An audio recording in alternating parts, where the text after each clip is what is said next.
ანიშენ და მეთანხმები, რომ ალბათ მოსახლეობის დიდ ნაწილს ჩვენ ვინც გვიყურებს და საერთოდ საქართველოში მსოფლიოში, მაგრამ ჩვენი ვთქვათ, აწუხებს და ძალიან დიდი ინტერესი აქვს სწორედ იმის მიმართ, როდესაც იღებს სესხს ან რაღაცას ყიდულობს განვადებით. რა, იმიტომ რომ სხვანაირად ძალიან ბევრი ადამიანი უბრალოდ ჩვენ ყველას გვჭირდება ეს ჩვენი შემოსავლების გათვალისწინებით. მეგონი დღეს ამის გარეშე შეუძლია. პრაქტიკულად არ ვიცნობ ადამიანს, ვისაც არ აქვს ან განვადებით რაიმე გამოტანილი, არ აქვს გარკვეული სიასქე აღებული, ან იპოთეკური იქნება სამოხმარებლო თუ ასე შემდეგ. მაგრამ აი გასული წლის კვლევას რომ გავეცანი, აღმოჩნდა რომ აი საჩივრები, რომლებიც იყო ზოგადად შეტანილი ამ ბიზნეს სექტორთან მიმართებაში, ერთ-ერთი ბანკებთან მიმართებაში, ერთ-ერთი ყველაზე მსხვილი საჩივარი იყო იმასთან დაკავშირებით, რომ რაღაცა აღებული ვალდებულებები თითქოს ამ ხელშეკრულების პირობები დაარღვია ბანკმა.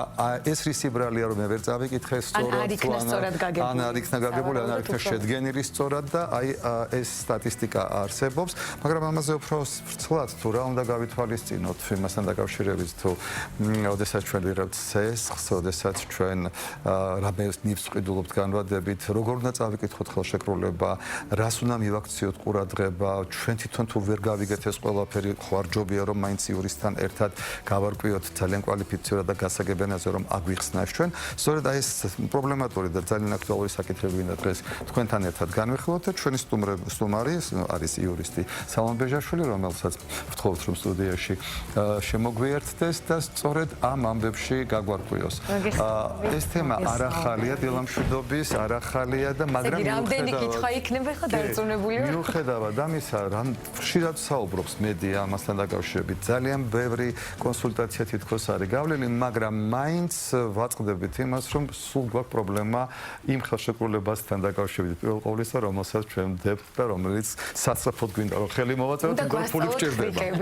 ფული გვჭირდება. როგორ შევადგინოთ სწორად? მოგესალმებით პირველ რიგში, მადლობა მოწვევისთვის და ნამდვილად აქტუალური საკითხია, იქიდან გამომდინარე, რომ ალბათ ყოველ მეორეს აქვს შეხება ჰქონია შეხება სესხის ხელშეკრულებასთან.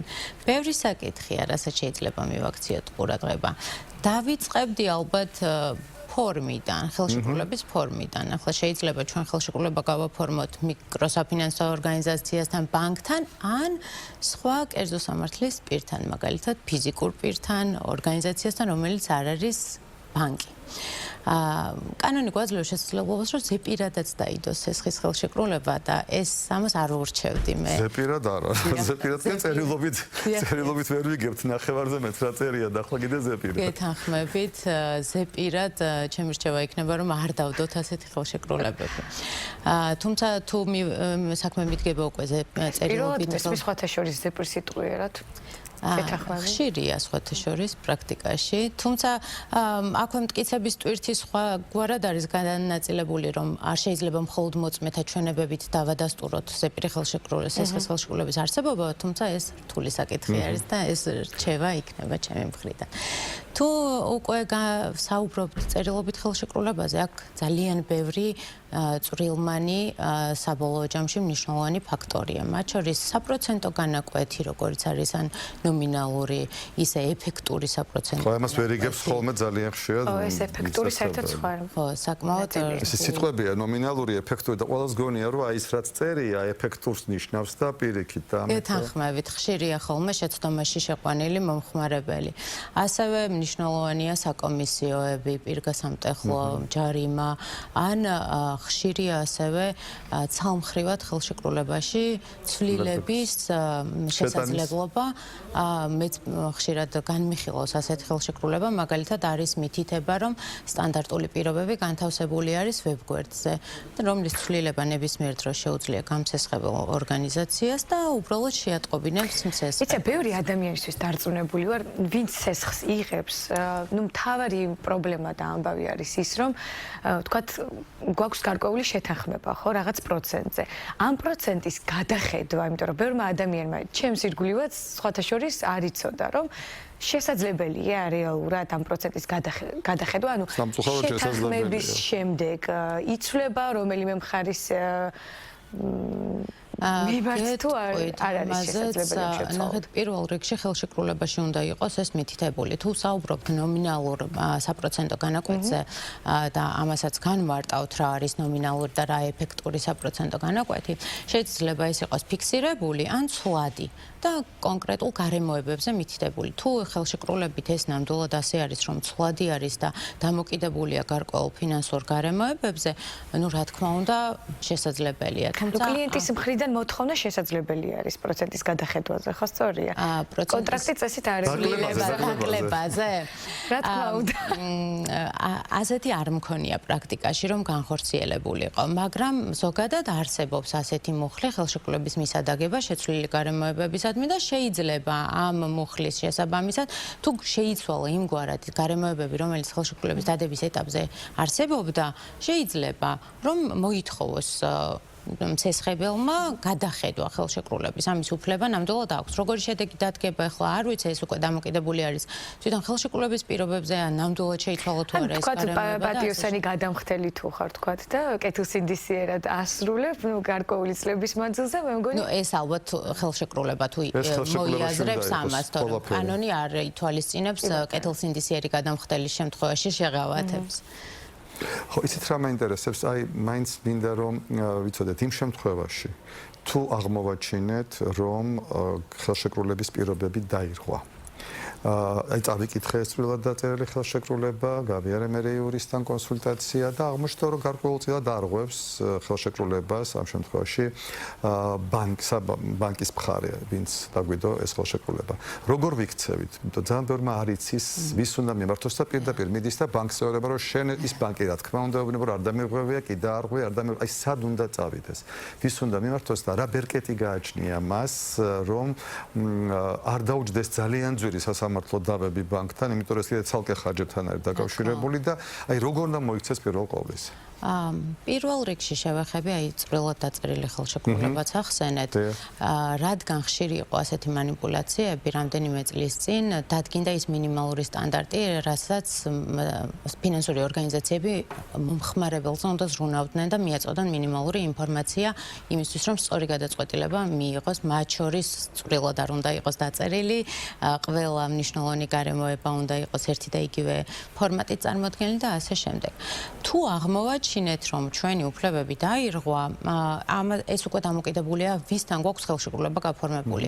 თუ ეს არის მაგალითად ბანკი, მიკროსაფინანსო ორგანიზაცია, რომელიც ეროვნული ბანკის ზედამხედველობის ქვეშ ექცევა, ჩვენ სასამართლომდე შეგვიძლია მივმართოთ მაგალითად ეროვნული ბანკის მომხმარებელთა დაცვის განყოფილებას, რომელსაც აქვს შესაძლებლობა რომ განიხილოს ეს კონკრეტული საჩივარი პრეტენზია და შესაბამისი რეაგირებაც ჰქონდეს.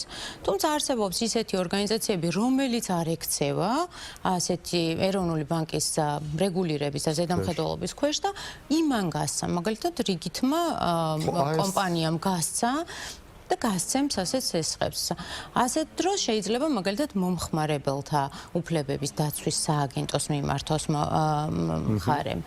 ან თუ არც ხელშეკრულება გვაქვს, არც მაგალითად რეგულირებას დაქვემდებარებულია მხარე უბრალოდ გამწესებელი და ასე შეკუთვნის მაგალითად აი ლომბარდებში სალომბარდე სესხები როგორც წესი რეგულირებული არის ეროვნული ბანკის. თუმცა თუ საუბრობთ ისეთ შემთხვევებზე, როდესაც კანონის გვერდით თავლით არის გაკეთებული კონკრეტული ხელშეკრულება, ამ დროს სასამართლო არის უპირობო გამოსავალი სხვა შემთხვევაში. ან დაუშვათ თუ ხელშეკრულება არის შეიძლება არბიტრაჟიც იყოს გათვალისწინებული. კერძო პირისგან სესხებაც ამ შემთხვევაში აი ეს უკვე ალბათ სასამართლოს გადაწყვეტილია. რეგულარული არის გასესხება კერძო პირისგან, ეს უკვე ექვემდებარება რეგულირებას და ვალდებული არის გამსესხებელი ეროვნული ბანკის მიერ კონდეს შესაბამისი უფლებამოსილება მინიჭებული, მაგრამ თუ რიგითი სესხის ხელშეკრულება არის, რომელიც ანუ მაგალითად შეზღუდული პასუხისმგებლობის საზოგადოებასა და ფიზიკურ პირს შორის დაიდო, ასეთ დროს რა თქმა უნდა სასამართლო არის გამოსავალი. აი ეს ვადაგადაცილებაზე რომ საუბრობდით და თქვათ ვადაგადაცილების შემთხვევაში ჯარიმებზე საუბრობდით, როგორი ითვლება ეს ჯარიმები და პლუს საინტერესოა მაშინ ავტომატურად ხვდები შავსიაში როგორც მომხმარებელი? ტკივნეული საკითხი. პირგასამტეხლო და ჯარიმები აუცილებლად ხელშეკრულებით უნდა იყოს გათვალისწინებული. წეგან რომ ახსენეთ, მაგალითად ზეპირი ხელშეკრულება დაუშვებელია ზეპირი ხელშეკრულებით რაიმე სახის პირგასამტეხლოს დაკისრება. ხელშეკრულებაში უნდა იყოს, თუმცა კანონი ადგენს ზედაზღვარს, არც ძალიან სახარბიელო არის ეს ზედაზღვარი, საკმაოდ დიდ თანხებთან არის საბოლოო ჯამში დაკავშირებული, თუმცა რაღაც გარანტია მაინც აქვს მომხმარებელს. მაგალითად, ყოველდღიური პირგასამტეხლო არ შეიძლება იყოს დარჩენილი სესხის 0.27%-ზე მეტი. ან მაგალითად ჯარიმა პირგასამტეხლოს მიღმა სანქცია არ შეიძლება იყოს ერთჯერადად 20 ლარზე მეტი. ამას ადგენს სამოქალაქო კოდექსი და ასევე სხვადასხვა ამარეგულირებელი აქტი, რომელიც ეროვნულ ბანკს აქვს გამოცემული. ასევე არსებობს მაგალითად წინსწრების დაფარვის საკომისიო ზედაზღვარი, რომელიც არ უნდა იყოს 2%-ზე მეტი, თან ეს დამოკიდებულია უკვე რა ვადა არის დარჩენილი სესხის დასრულებამდე, შეიძლება მცირეც იყოს უფრო. თუმცა თუ დავარღვიეთ კითხვა აქტუალური, ეგრეთ წოდებულ შავსიაში ვხვდებით თუ არა ავტომატურად. შავი სია უფრო ნომინალური სახელი არის. ეს არის საკრედიტო საინფორმაციო ბიუროს მონაცემები, რომელიც ასევე ეროვნული ბანკის რეგულირების ქვეშ არის და საქართველოში დღეს მდგომარეობით ერთი არის. ეს არის ორგანიზაცია, რომელიც ამუშავებს ნებისმიერი მსესხებლის შესახებ ინფორმაციას.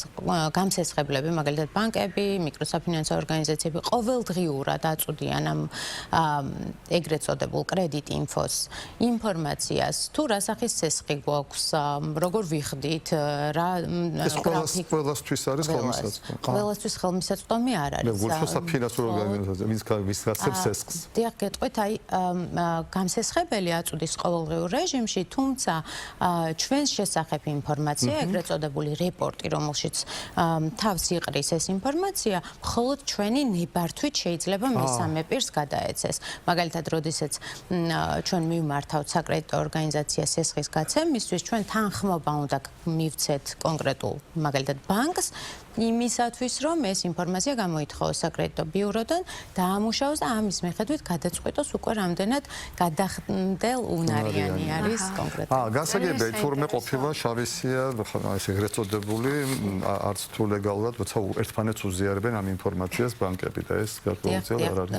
თუ აქ შეცდომა არის, დაუშვათ შეიძლება შეიცვალოს კიდეც მომხმარებელმა მიმართოს და მოითხოვოს შეცვალოს. ძალიან დიდი მადლობა. თემა არის. კი, ნამდვილად ჩვენ ამ თემას კიდევ არაერთხელ დავუბრუნდებით, იმიტომ რომ ეს ძალიან აქტუალური თემა ნებისმიერი ადამიანისათვის, რომელსაც კავშირი აქვს სანქონია ოდესღაც სესხთან. ორმესი მადლობა ჩვენთან სტუდიაში მოგზაურობისთვის და სტუმარი იყო იურისტი და ადვოკატი სალომე ბეჟაშვილი.